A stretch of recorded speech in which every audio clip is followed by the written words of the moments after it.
with a whole lot of truth. Remedy Revolution is here for you. Ooh. And now here's your host, Erin Page. Hello, everyone. Welcome to the Remedy Revolution podcast. I'm your host, Erin Page. Some of you may have noticed I took a little bit of a hiatus. It was very brief, but also very unexpected. So I wanted to tell you a little bit about that. On December 16th, I went in for some routine blood work and I'd been feeling a bit more fatigued than usual. And I'd gone through a lot of stress personally, so I kind of chalked it up to usual holiday coupled with personal stress. And I thought it was a possibility that my labs might show that and allude to, my higher stress levels. But I really didn't think that what would happen eventually was something that I would be going through. So the next day, I got a notice that my labs were flagged as critical. My ferritin was at 4, and my hemoglobin was right on the edge. Iron and iron saturation were also low. And I got a letter actually from the lab stating that I was going to need to consult with a doctor or go to the emergency room. So bear in mind, this is December 16th, and I think it was the 17th when I got all of this news. So it's right around Christmas time. And things got progressively worse. So I started my cycle, and I started to feel significantly worse. I went in to have my labs re-verified on the 23rd. And at that point, my hemoglobin started tanking. It had gone down a full point. None of my iron labs had improved. In fact, iron and iron saturation went down even further. So the lab actually advised me to go to the emergency room. Those of you that know me know that I can be very stubborn and independent. And so, I took their words with a grain of salt. I said, thank you very much, but no, thank you. I called a friend of mine who then referred me to a doctor within her practice. And he advised me to find an infusion center and said that, being that the rest of my labs looked pretty good, and it just was the anemia that was coming up, that he thought that iron infusions would help me to feel significantly better while we kind of worked out what the cause might be. And I should also mention that prior to this, again, being very stubborn and independent, I had had 2 fainting episodes, and I'd been dealing with horrible vertigo or with like loss of vision, where I would stand up, have everything in the room go completely black, and I'd have to either go down to the floor or sit back down in order to get my bearings and stand up again. So obviously that was pretty concerning and very frustrating for me. And it wasn't going away. So, but regardless, there was no way in heck that I was going to go to the emergency room over Christmas unless somebody literally forced me to. So I just decided I was going to wait it out. I pushed through the holidays, and I had already taken several days off work. I went to get some fluids, some IV fluids and vitamin C, which helped. So I was doing everything I could, taking desiccated liver and all of those things. But I really had no idea just how difficult it would be to find help. So let me kind of back up and paint this picture for you so you can understand a little bit better about this situation and why I'm telling you guys this story.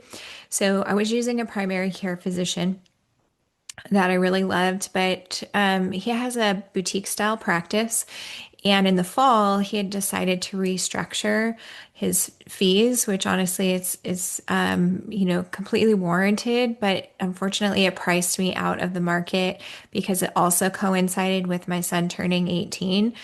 And now he needed to be on the adult plan as well. So essentially, I was, like tripling what I had been paying. So I did have catastrophic insurance coverage at the time, with a very, very high deductible, but I chose not to renew it for 2026 because I just wanted to look for something that would fit my needs a little bit better since I wasn't going to be seeing the primary care physician that I had been seeing. Um, but honestly, I had no idea the amount of hoops that I was going to have to jump through in order to get appropriate treatment. So, I really wanted to share this to bring about some awareness. I literally called every single infusion center in the greater Austin area. I reached out to some personal friends, some in-home care specialists who, do things like IVIG in home. And I got turned down everywhere. And I mean, I'm in healthcare. I know a lot of people in healthcare. I asked around and literally nobody could help me. So finally, I spoke with a nurse at one of the infusion centers. And he explained to me that insurance won't approve iron infusions, and that the system literally was trying to push me towards more invasive, expensive care in the ER and or the hospital. So then I explained that on the 1st of January, I would be cash pay. And all of a sudden, everything changed. So the door opened. I spoke to the manager at the infusion center, and she got me approved immediately. And my first infusion was on January 2nd in the morning, the first day that they reopened after the holiday. I realize, by the way, that iron infusions can be a little bit controversial within even, within the functional medicine sphere. But from a conventional medicine perspective, we're talking about standard of care for anemia. Exactly what I was experiencing. I did not have any other signs or signals that there was anything more severe going on. It just presented as anemia. So we could have a whole other conversation about, the necessity of iron infusions, but I want to kind of stay on topic with this because I think it really exposes this massive gaping hole in the state of healthcare currently. And I have a few observations that I think, might be useful.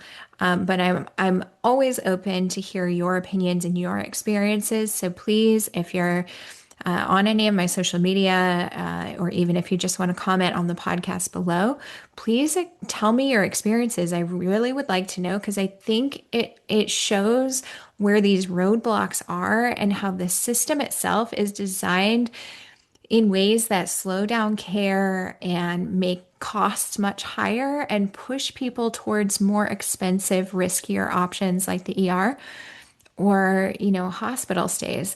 And talk about expensive. I mean, over the holidays, no, thank you. So I want to tell you a little bit about what I learned. So number one, let's talk about prior authorization, because like I said, that was the initial roadblock for me. So it's a gatekeeping process for those of you who are unaware with the way the insurance system works, where insurers then decide if they'll cover a treatment before it happens. For some, I think, it does sound reasonable, maybe on paper, but or a form of cost control, right? But in reality, it really does create these massive delays. So for people like myself with anemia, needing IV iron, and this was, I had been doing oral iron. I eat a very high protein diet, lots of iron in my diet. But these prior authorizations can last for weeks. So I think ultimately, I want to give you a little bit of statistics. So, in one look at infusible meds, so this is not just iron, anything similar to that, it was stated that 71% needed prior authorization, and it added about 50 days if initially denied. But the interesting thing was once they appealed, 96% were then approved. So it delayed treatment for several months, which is crazy. Insurers then have layered step edits, and prior authorizations require failure on oral iron first. So what that means is that you would need to fail for a significant period of time on oral iron before receiving IV iron. Well, I mean, like I said, I had been eating a high protein carnivore kind of diet, lots of leafy greens, so very high diet in iron, as well as taking desiccated liver and a number of other things to assist because I know that I tend towards anemia. So it's been something that I've done, for a very long period of time.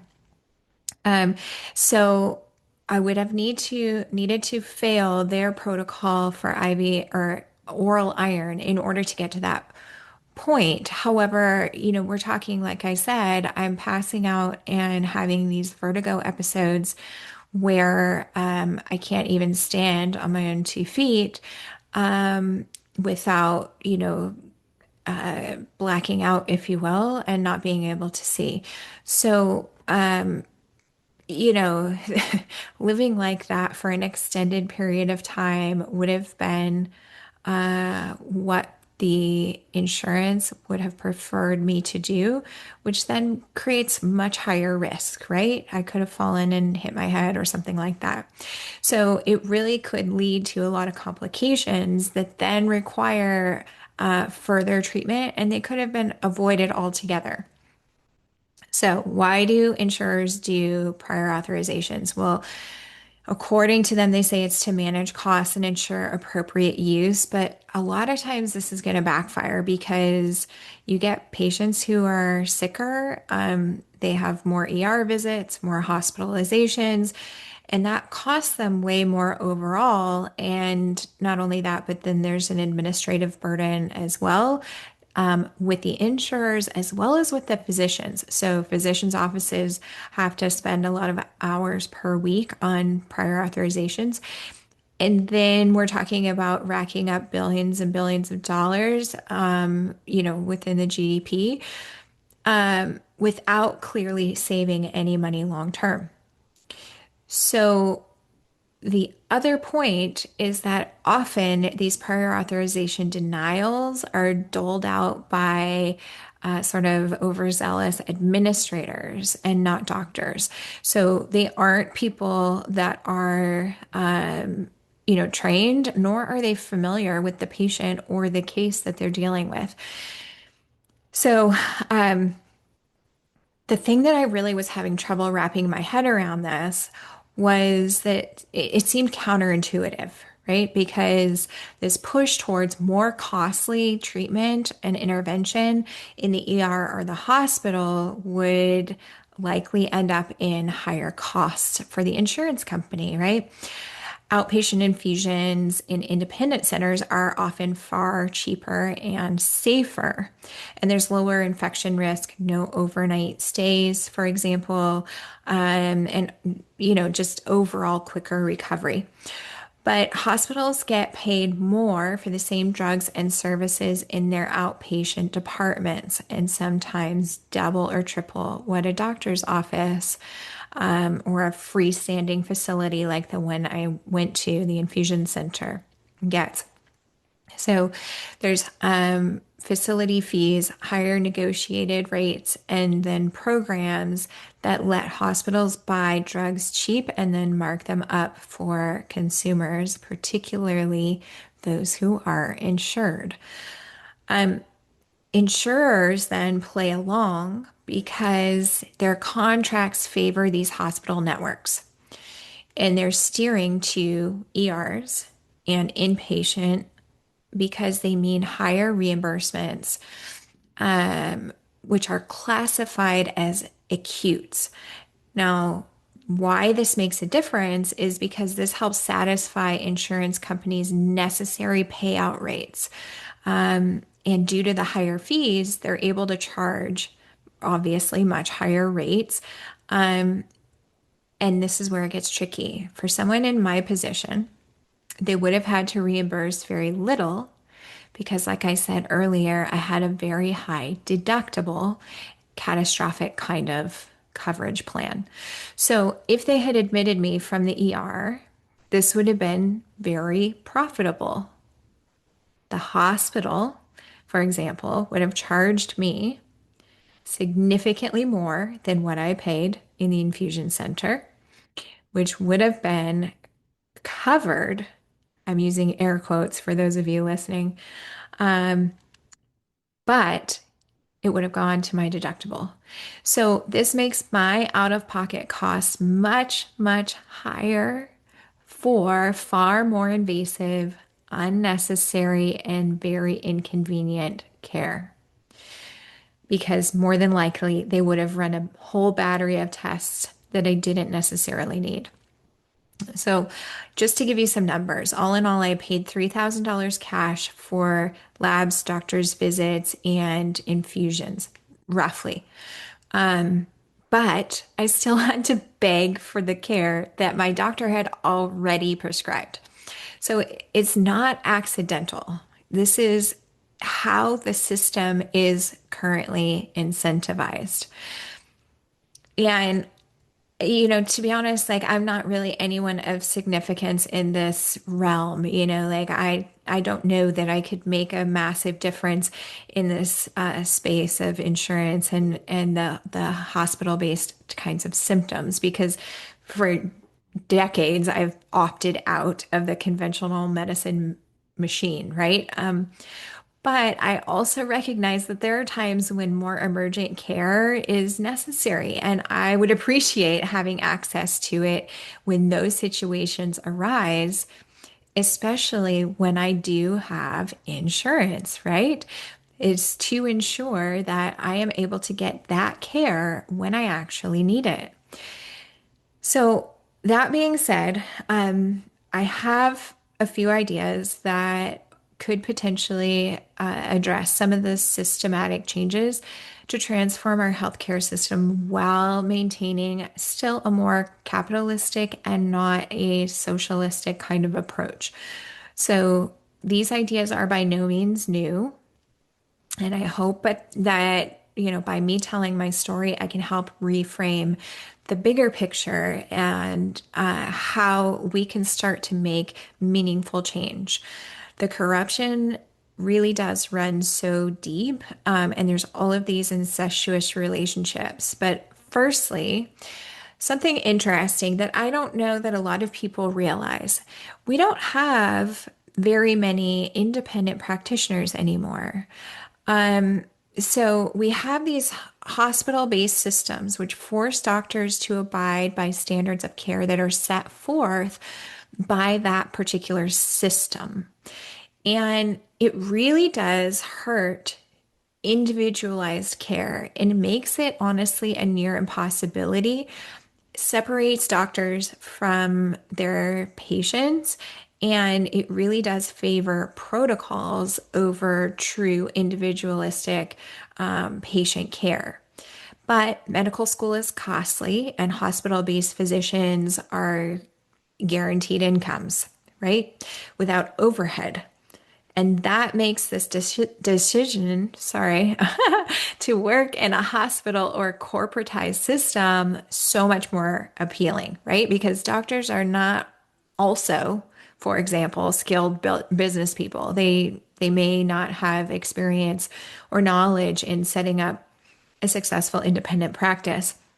And that can be a really daunting task, especially when you've just been saddled with a whole bunch of school debt on top of trying to start a new practice. But secondly, there's very little transparency in pricing. And that means that most patients walk into an office or an emergency room totally blind to the financial burden that they might incur. And this creates a number of issues for so many patients. They fear the cost, so much so that they would probably choose not to go to an emergency room or a physician with, only because they don't believe that they can pay for their bills. And this goes for insured people as well as uninsured people. So, price transparency has the potential to really create more patient choice, and it allows patients to shop for appropriate care at the appropriate price, right? So, in my scenario, the idea of getting the appropriate care at the appropriate price really was only transparent once I notified them that I was not going to go through insurance. And then, thirdly, we all know how premiums are incredibly high for a completely inferior and often, in my case, useless product. So let's break that down. So I was quoted initially $600 a month for a basic plan with around a $5,000 deductible. I didn't take that plan, by the way, but that means that for the year, my investment into healthcare would have been $7,200. Plus, remember, there was an additional $5,000 in deductible before I could even access coverage. That comes to $12,200. And then bear in mind that this is $7,200 for only for access to care. And then I have to rack up another $5,000 in covered, and that's important, covered medical bills before I saw a single dollar in return. But that's so backwards. So let me explain. If I was able to invest that money, say that $12,000, into my actual health instead, I just think of all the ways that I could actually use that to stay healthy, to, continue my health journey.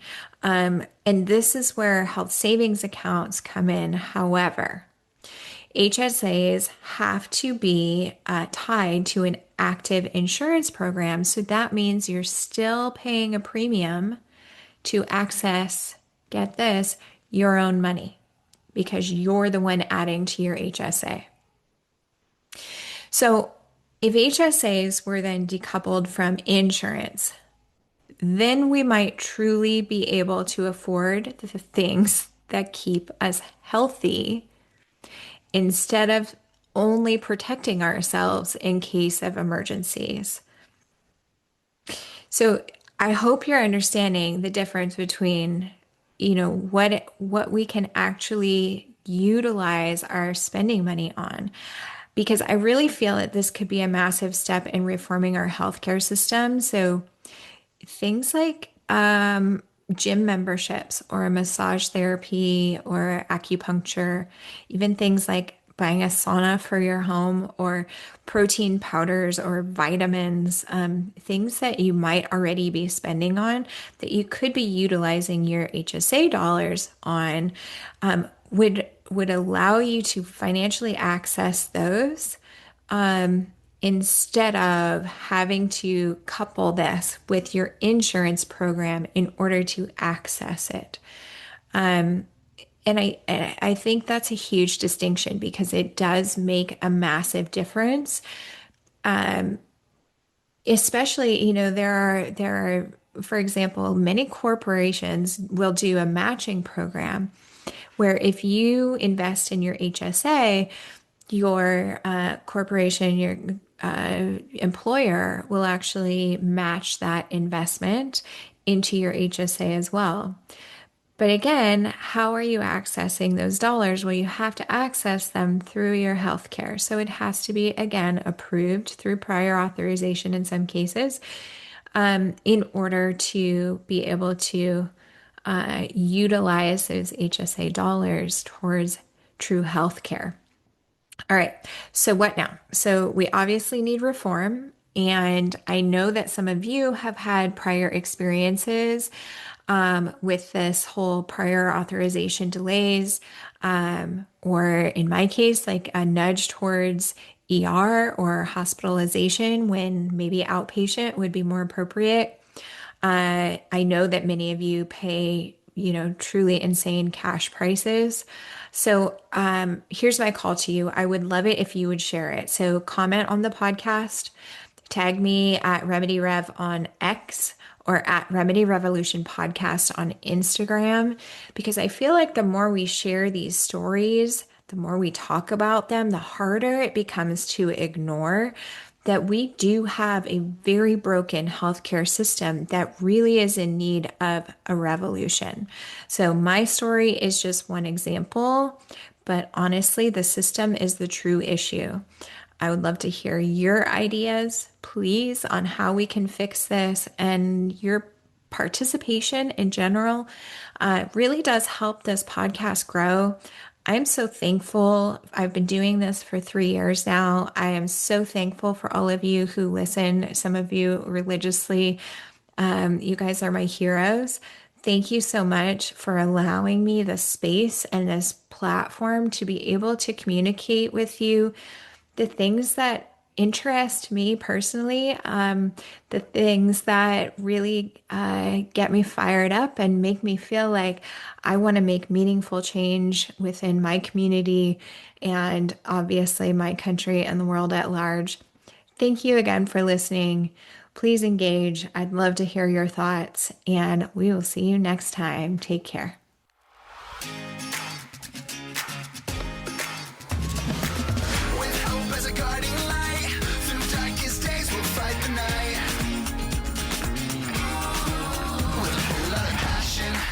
With a whole lot of truth, Remedy Revolution is here for you.